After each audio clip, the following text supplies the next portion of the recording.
Hi students, I hope we are all safe at home. I am happy to meet you again in this video session. In the previous session, I gave the introduction of our Indian Constitution. Now let us know about the history of our Indian Constitution. Once, we the Indians were under the colonial rule for nearly 200 years. British rule in India was the worst thing which could happen to any country. British rulers viewed the Indian people as racially and culturally inferior.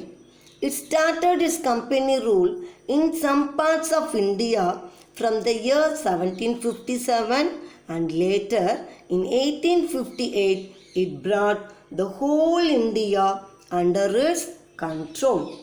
The two main important effects of British rule were Indians had no decision making or political power in any area.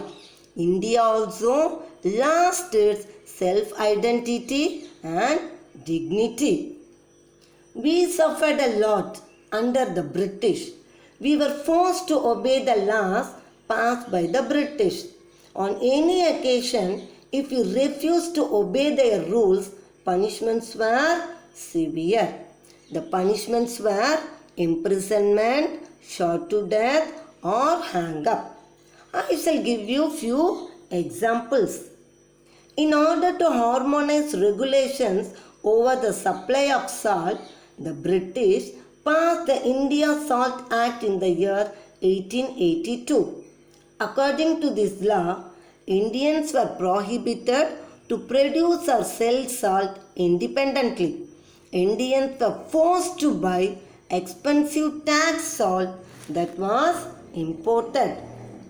Gandhiji didn't like the British policy of imposing taxes on salt, as it was a commodity used by both rich and poor people. So, he carried out Dandi March in opposition of salt law along with his followers. Since Gandhiji worked against the British law, he and his followers were arrested. One more example is the Rowlatt Act. This act was passed in the year 1919 by the British after the end of First World War. This act authorized the British government to arrest and imprison any person without any reason or trial in a court of law. It also banned Indians from keeping any type of weapon. In order to show their protest, Indians gathered for a secret meeting in a park named Jallianwala Bagh. When the secret meeting was known to the British, the soldiers under General Dyer entered the park and fired upon the Indians. Several hundreds of people died. This incident came to be called as Jallianwala Bagh Massacre. The next incident is about Veerapandiya Kattabomman. He was the 18th century king who ruled Panjalam Guruchi. He refused to pay tax for the British. So, he waged war against the British. Unfortunately, he got defeated. So, the British hanged him in the place named Kayataru. The long experience of authoritarian rule faced by Indians made them to feel that free India should be a democracy in which everyone should be treated equally and be allowed to participate in government. The task was given to a group of 300 people under the leadership of Dr. B.R. Ambedkar to write India's Constitution. This is the photo which shows the members of Constituent Assembly. Now let us learn the features of Indian Constitution. The key features of Indian Constitution are federalism, parliamentary form of government, separation of powers, fundamental rights and secularism. The first key feature of our Indian constitution is federalism. What is federalism? Federalism is a system of government in which power is divided between the central government and the state government. This is the Venn diagram picture which clearly shows the power shared by both the central government and the state government. The powers of central government are to maintain military, to declare war, to establish postal system, to set standards for weights and measures, to protect copyrights and patents.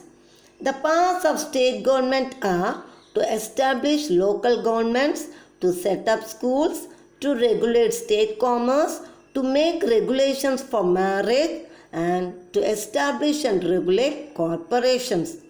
The powers shared by both the central and state governments are to collect taxes, to establish courts, to regulate interstate commerce, to regulate banks, to borrow money, to provide for the general welfare and to punish criminals.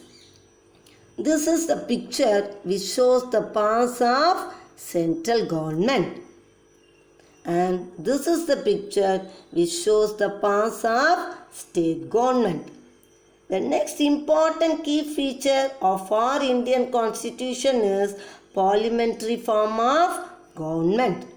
The Indian constitution guarantees universal adult franchise for all the citizens. Article 326 of the Constitution of India provides universal adult suffrage. Earlier, those who have completed 21 years had the right to vote. But now, the voting age has come down from 21 to 18. Anyone who has completed 18 years of age, irrespective of his caste, creed, sex or religion, is eligible to vote in general elections. This is one of the most revolutionary aspects of Indian democracy. The third key feature of our Indian constitution is separation of power. The meaning is that total governmental power is not given to any one branch. Instead, some of the power is given to each branch. This is called separation of powers. For example, we divide our government into 3 branches. They are legislative, executive and judicial. Now let us see the definition for these 3 branches. Legislative power. This has the power to make laws and to frame public policies with the help of our elected representatives. The executive is a smaller group of people who are responsible for implementing laws and running the government. The judiciary refers to the system of courts in our country. It has the power to settle disputes that arise within the society. Through checks and balances, each organ acts as a check on the other organs of government, and this ensures the balance of power between all the 3 branches. Now, the fourth key feature of Indian constitution is fundamental rights. The 6 fundamental rights are right to equality, right to freedom, right against exploitation, right to freedom of religion, cultural and educational rights, and right to constitutional remedies. Children, I have explained all these 6 fundamental rights in the previous session itself. So, shall we pass on to the last key feature of Indian constitution, that is secularism. In India, secularism means all religions can peacefully coexist without any discrimination. A secular state is one in which the state does not officially promote any one religion as the state religion.